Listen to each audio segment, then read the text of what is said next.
Espírito Santo, vinde por meio da poderosa intercessão do Imaculado Coração de Maria, vossa amadíssima esposa. Vinde, Espírito Santo, vinde por meio da poderosa intercessão do Imaculado Coração de Maria, vossa amadíssima esposa. Vinde, Espírito Santo, vinde por meio da poderosa intercessão do Imaculado Coração de Maria, vossa amadíssima esposa. Amém. Obrigada. Vamos sentar. Semana passada, a gente conversou sobre o credo, né? E a gente analisou uma frase do credo para que a gente pare de rezar no automático, né? Hoje eu quero analisar com vocês uma frase do Pai Nosso, porque a gente reza absolutamente no automático. Então, se a gente reza o terço, a gente reza pelo menos 5 vezes o Pai Nosso.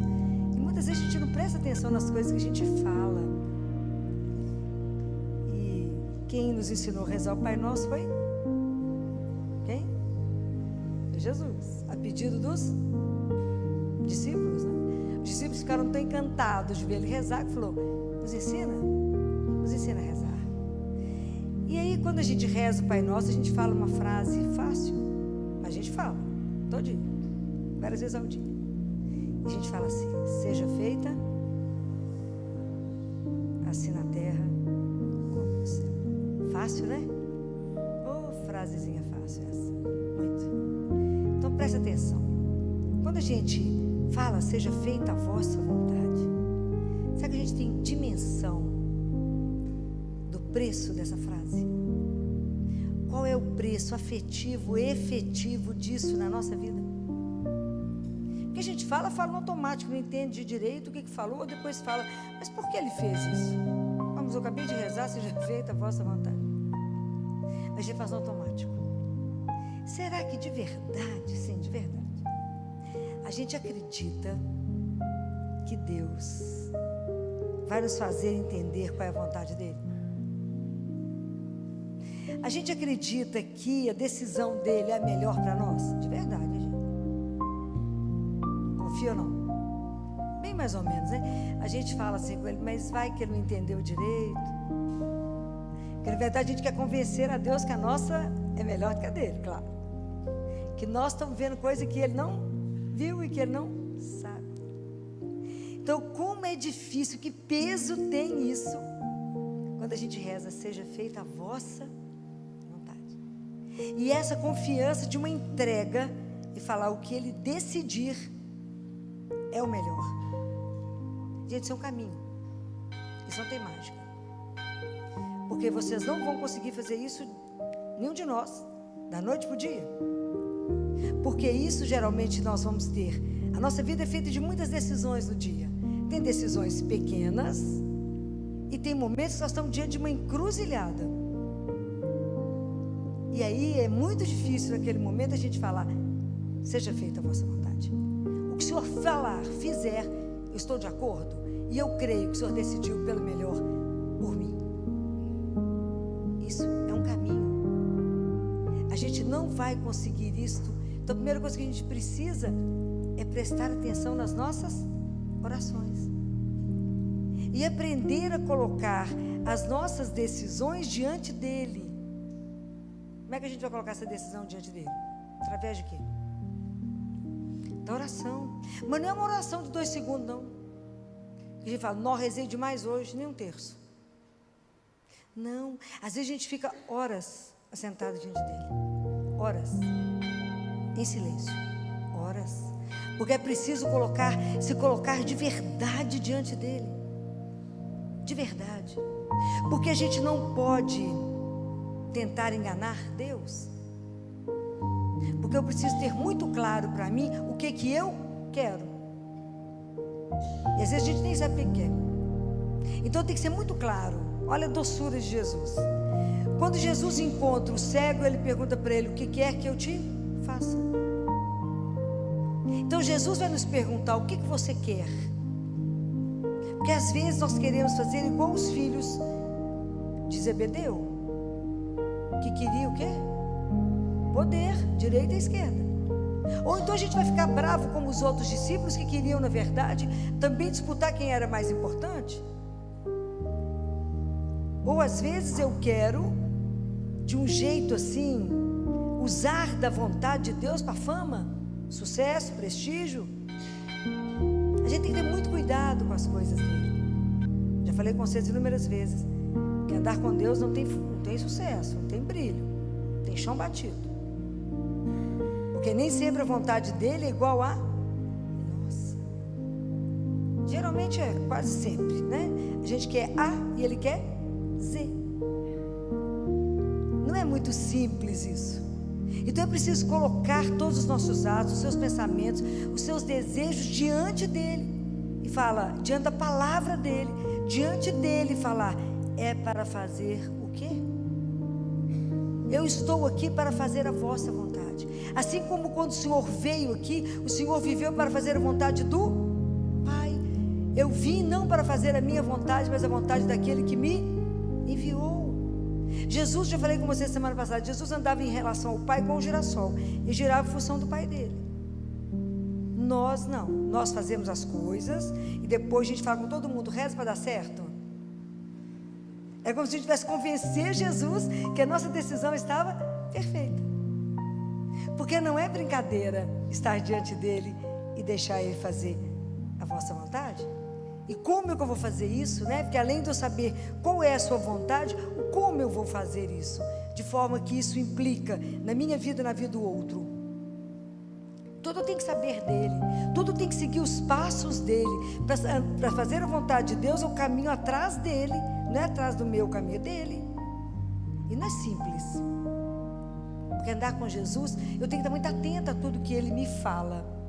Então vocês imaginam, se eu tenho que estar atenta a tudo que ele me fala, isso exige de mim uma vida de oração. E qual é o grande segredo da oração que nós temos que aprender, que está longe de nós aprendermos? O que é? Parabéns. Silêncio. Ou luta silenciar. Não, eu até fechei os olhos, fechei os lábios, mas aqui dentro continuo pensando. E a gente continua argumentando para Jesus que o nosso desejo é muito melhor do que o dele. Fala, Jesus, eu vou te explicar um negócio que você não está sabendo. Não é simples. E cada vez que a gente conseguir fazer uma opção, e se a gente só vai conseguir estar atento e fazer de verdade a vontade de Deus, se eu permanecer no amor. Está escrito em João 15, todo aquele que permanece em mim, esse dá fruto, porque sem mim, nada, e nada é nada. Jesus fala, vocês não pegam a palha que está no chão, sem eu, nem a palha, mas a gente tem a ilusão que a gente faça a vontade dele. Tem uma marca da vontade de Deus, que tudo que é de Deus tem que gerar o que em você? Paz. Nada de Deus tem tumulto, nada de Deus tem discórdia, confusão, nada. Tudo de Deus tem que gerar paz. E tudo que é de Deus tem que dar fruto. Porque, olha que coisa linda isso. Toda árvore boa dá bom fruto. Não tem jeito de uma árvore boa dar coisa ruim. Todas as vezes que eu faço uma opção de fazer a vontade de Deus, a minha ação, ela tem que revelar o meu interior. Então as minhas ações revelam aquele que eu creio. Tá certo? Não tem jeito de você acreditar em Deus, deixar ele aqui domingo e trabalhar a semana inteira sem ele. Deus está lá no meio da Galileia com você, no meio daquele olho do furacão. De tudo que você está fazendo, ele faz parte. Deus anda conosco, ele participa. É ali no meio do fogo que ele já ajuda a decidir. É assim. Então ele gera em nós, porque não adianta só eu querer e saber que aquilo é bom. Está escrito na carta de São Paulo aos Filipenses, no capítulo 2, no versículo 13, assim: porque é Deus quem opera em vós o querer e o fazer segundo a sua vontade. Então até para fazer a vontade dele, saber aquilo que é bom, quem faz esse trabalho em nós? Ele. Mas ele só vai conseguir fazer esse trabalho em nós se eu me abrir a ele. Não tem jeito, eu tenho que me expor a Ele. Então, quando eu já tomei uma atitude que foi de acordo com a vontade dEle, para me fazer a segunda, eu tenho que me revisitar com Ele. Falar: Senhor, entra aqui comigo nos lugares que eu acho que o Senhor não passou. E recruta isso em mim, e busca isso em mim, pela força do seu amor. Eu preciso de conversão diária. É pela nossa conversão diária, pela nossa vida de oração, pela nossa persistência, pela nossa perseverança, que nós vamos conseguir fazer com que os nossos atos todos revelem aquilo que eu creio. A minha vida tem que revelar meu interior. A minha vida, ela revela aquilo que eu creio. Senão, está errado. Eu não posso acreditar em Jesus e tomar uma atitude completamente contrária ao que está na palavra. Jesus fala: se você quiser me seguir, se quiser, né? Porque Jesus é tão doce, que Ele foi um homem muito livre. Jesus não permitiu ser coagido, ser pressionado pelos homens, nem pelo pecado, nem pelo poder, por mundo, por nada. E Ele não quer que nenhum de nós faça por isso. Nós temos que ser livres na nossa decisão, inclusive de falar: Jesus, essa vontade é a sua, mas eu não concordo, vou fazer o que eu quero. É um direito seu? Vai dar errado? 100%. Mas é um direito, né? Depois que você cair, bater, Ele te dá colo? Dá. E se eu decidir tudo errado, fizer tudo errado? Pedro negou Jesus? O que Jesus fez dele? Pilar da igreja dele. Paulo não perseguiu e matou os cristãos todos? Matou, não foi uma loucura? O povo morria de medo dele. Uma das cenas que eu mais amo do filme de Paulo é quando Paulo cai e que ele vai para Damasco e Jesus aparece para Ananias. Tadinho de Ananias, você já viu essa cena? Jesus fala: Ananias, você vai na rua tal ali, vai entrar na casa tal, bate lá na porta, tem um homem lá que chama Saulo, vai lá e você vai batizá-lo, rezar com ele. Aí Ananias, que é a doçura, esperou o Senhor falar, depois virou o melhor amigo de Paulo, né? Falou assim: ô Senhor, não sei se o Senhor está sabendo, mas o Senhor ficou sabendo que ele matou um bocado de gente, né? É só falar que acredita no Senhor que ele mata. É para mim ir lá mesmo? Vai lá, Ananias, e obedece. Lá foi Ananias, todo corajoso, para poder falar. E chega Ananias e fala: Saulo, meu irmão, Senhor, meu Deus, nosso Deus me mandou vir até aqui. E foi quando as escamas caem do olho de Paulo e ele enxerga, e de Saulo ele se transforma em Paulo. E Ananias fala com ele: o Senhor mandou falar que você vai sofrer demais, viu? Por causa dele, é por causa do tanto de gente que ele tinha matado. Então, até esses Deus não transforma. Então nós também, nas nossas opções erradas, cada vez que a gente não fez opção direito, porque não consultou o Senhor, porque não concordou com Ele, Ele pode refazer em nós. Porque nós somos igual uma argila na mão dele, Ele faz do jeito que Ele quer. E isso é maravilhoso. Não é uma brincadeira.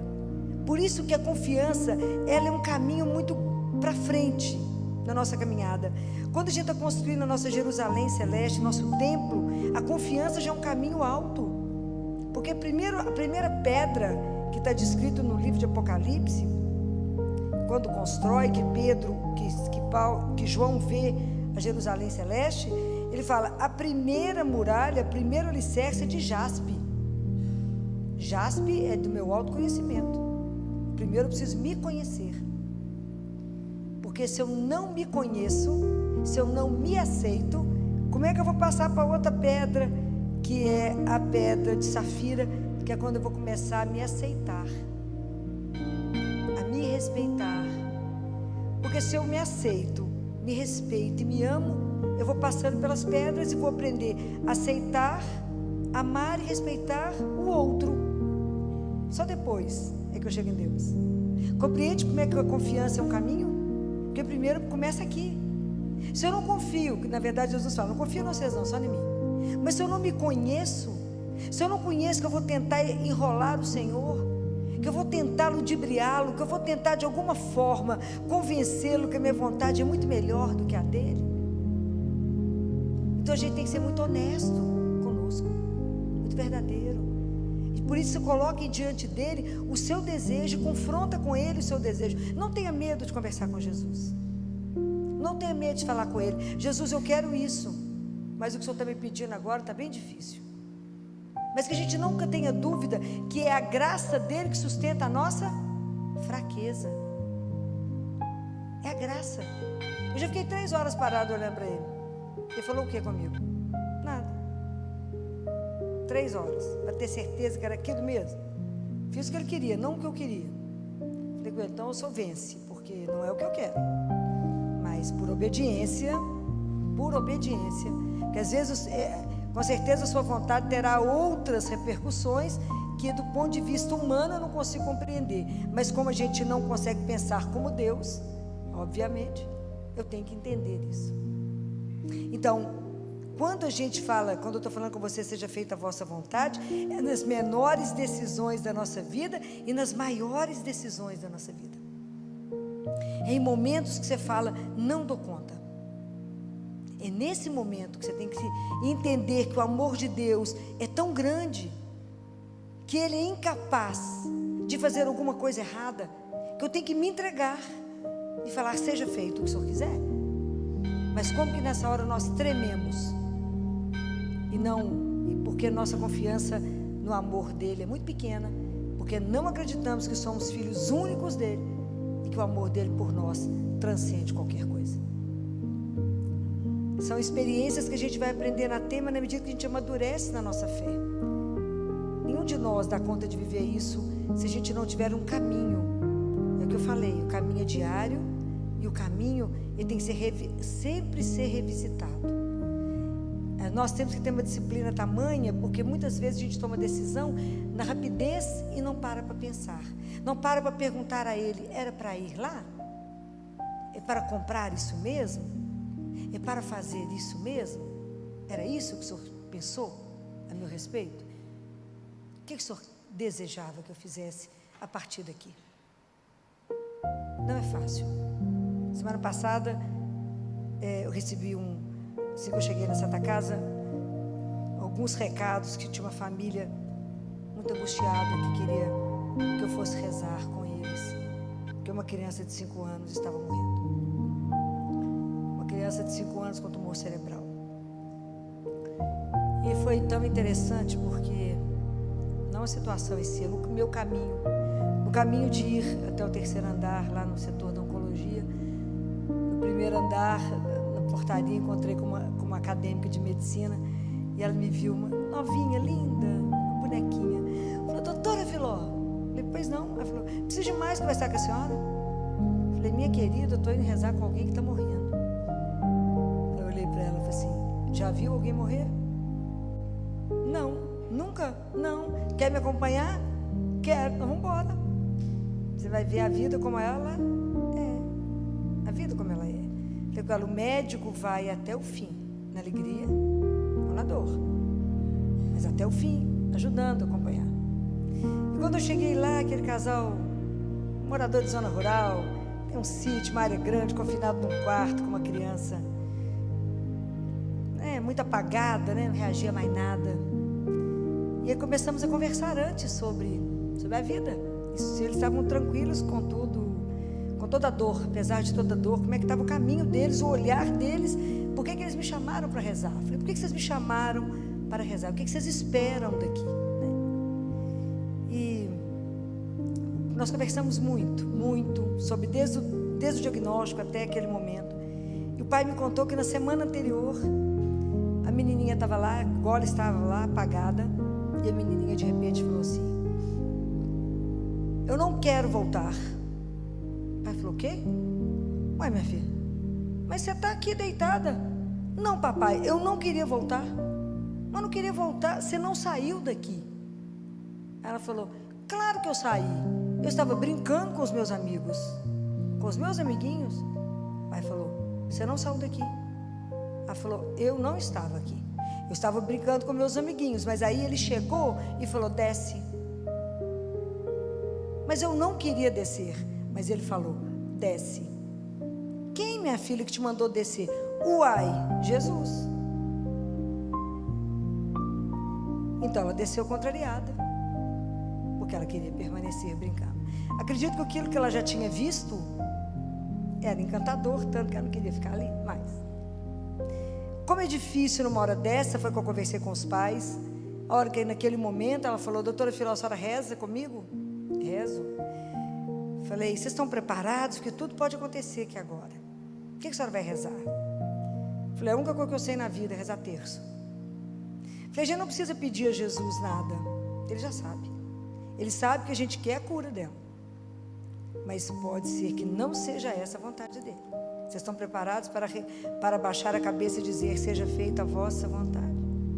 Quando nós vamos entregar uma criança de 5 anos de idade, é fácil? Não, não é. Não foi fácil. Foi talvez um dos terços que eu mais chorei. Pedi muita intercessão de Padre Pio e chorei demais. Foi um dos terços mais chorados. E abracei muito essa mãe, porque chorava eu e ela. Acadêmico, acho que estava tomada pelo pânico, e o pai assustado também. E rezamos, e a seguir, depois que eu saí, ela faleceu. Voltou para casa, descansou, voltou para brincar, não é? Não é fácil. Com outra mãe que estive com ela, um outro cliente meu que teve uma queimadura, eu estava com ela no CTI, o dia que ele piorou muito, falei com ela: nós vamos ter que fazer uma entrega. Ela falou: doutora Filó, eu nunca imaginei na vida que falar seja feita a vossa vontade fosse tão difícil. Esse recuperou, está tocando terror aí. Mas não é brincadeira, porque isso o tempo inteiro exige de mim. Em que eu creio? De verdade eu creio que eu sou peregrina, que eu estou de passagem, e que Ele é o meu Deus e o meu Senhor, que me fez para Ele para viver eternamente, que aqui é só um tempo curtinho, uma passagem, e que eu vou voltar para casa. Então, se eu creio que eu sou filha dele, eu tenho que ter a mesma preocupação que Jesus em fazer somente aquilo que agrada a Ele, porque minha vida não me pertence. Minha vida é dele, eu estou aqui para fazer a vontade dele. Mas é porque no meio do caminho a gente confunde com a nossa, e quer que na verdade Ele seja o gênio da lâmpada e faça a nossa vontade, e não que Ele sabe que é perfeito. Então por isso que sempre nós vamos nos revisitar. Sempre temos que ter a disciplina da oração e falar: me ensina a fazer a vossa vontade, me dá graça de em tudo, nas coisas menores do dia, fazer a vossa vontade. Que em tudo eu não queira te magoar, Senhor, que eu olhe e fale: é para fazer isso aqui, né? Não é isso aqui, não é isso aqui. Não me deixe passar ao largo da minha vida, mas entender que a vossa vontade às vezes é aquilo ali. Não me deixe, Senhor, quando eu chegar diante do Senhor, você falar assim: Filó, você fez tudo errado.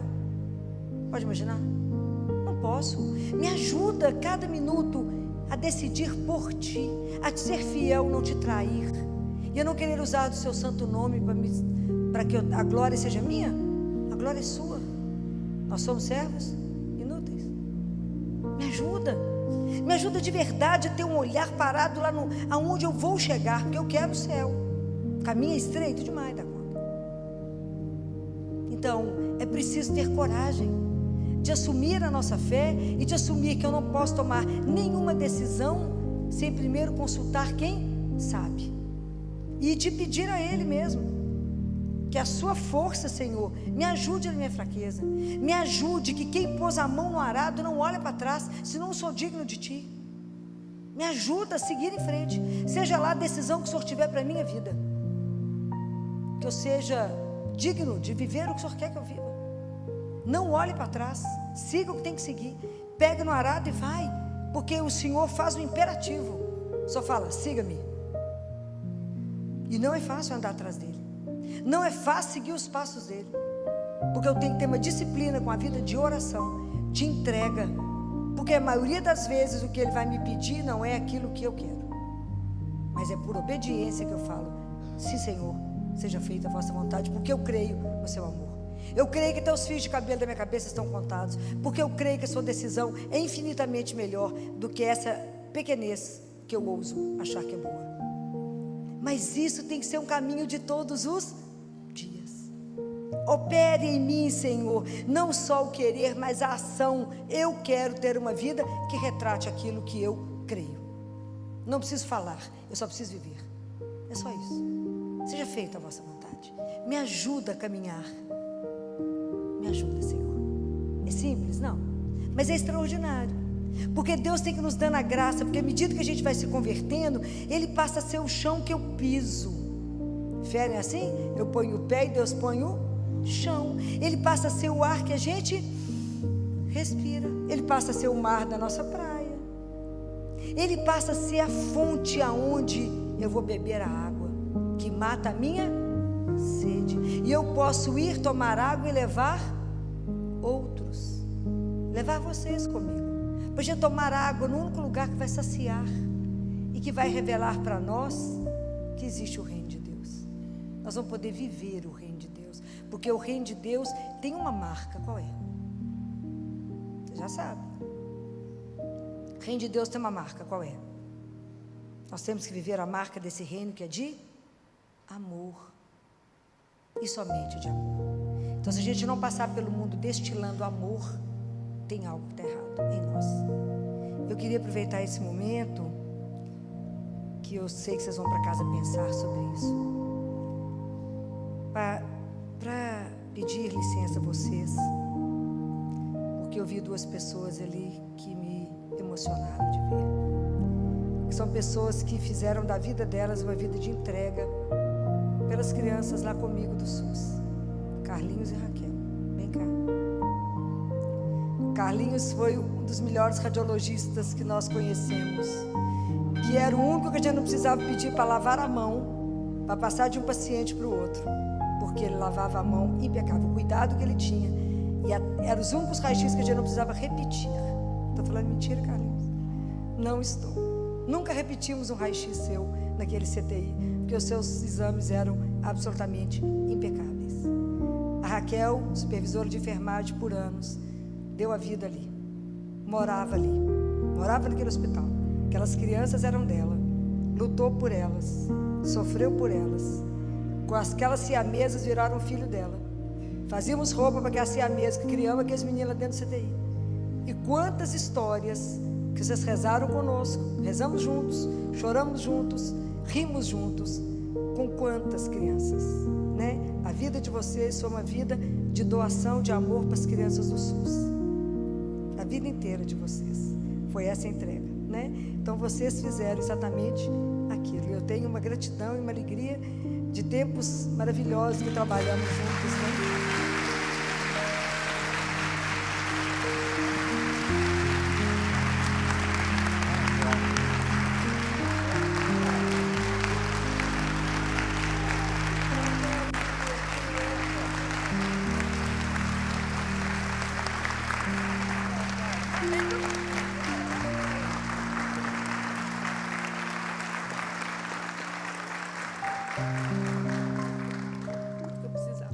A Raquel sempre tinha uma caixa d'água na cabeça. E a gente falava, vamos olhar para a Raquel para ver se ela vai chorar. Porque tudo, a Raquel chorava. Tudo, alegria ou tristeza, a Raquel chorava. Rimos muito, choramos muito, foram muitos anos juntos. Muitos anos. Uma vida que hoje eu lembrava de você, Raquel, quando eu subia de novo as escadas, contando os degraus, e você falou, eu aposento na Santa Casa contando degrau, eu não sei quantos degraus que eu subo todo dia, porque a gente nunca tinha sofrimento de esperar elevador, vivia todo mundo correndo, subindo escada, eu continuo subindo as escadas, contando degrau, não lembro quantos degraus que eu subo por dia, mas continuo. Muito obrigado por terem me feito melhor, né? Conviver com vocês foi uma época extraordinária na nossa vida, né? Nós tivemos esse privilégio de lidar com um povo que de verdade deu a vida ali por aquelas crianças que não conhecíamos, né? Mas era um amor, sempre foi um amor incondicional nosso, né? Tanto que a gente brigava uns com os outros, brigava com todo mundo, que a gente só queria o melhor por eles, né? Então, muito obrigada, que alegria revê-los, uma alegria no meu coração poder rever vocês, né? E bem, vocês bem, muito obrigada. Então, hoje, quando eu trago para vocês o seja feita a vossa vontade, é para que vocês possam exercitar isso nas menores coisas do dia de vocês. Seja feita a vossa vontade. Exercitem isso e vocês irão crescer nesse amor por Ele, de forma que vai chegar um momento que tudo, a única alegria da sua vida será fazer aquilo que Ele quer, nada além do que Ele quer. né? Isso que vai nos alimentar, que vai nos alegrar. A nossa vontade vai deixar de ter, porque nós vamos misturar com Ele e falar: seja feita a vossa santíssima vontade. Que Deus conceda a nós essa graça. Que Nossa Senhora, que como ninguém, diante da declaração do anjo, diante do que o anjo trazia de proposta, ela falou: eis aqui a serva do Senhor, faça-se em mim,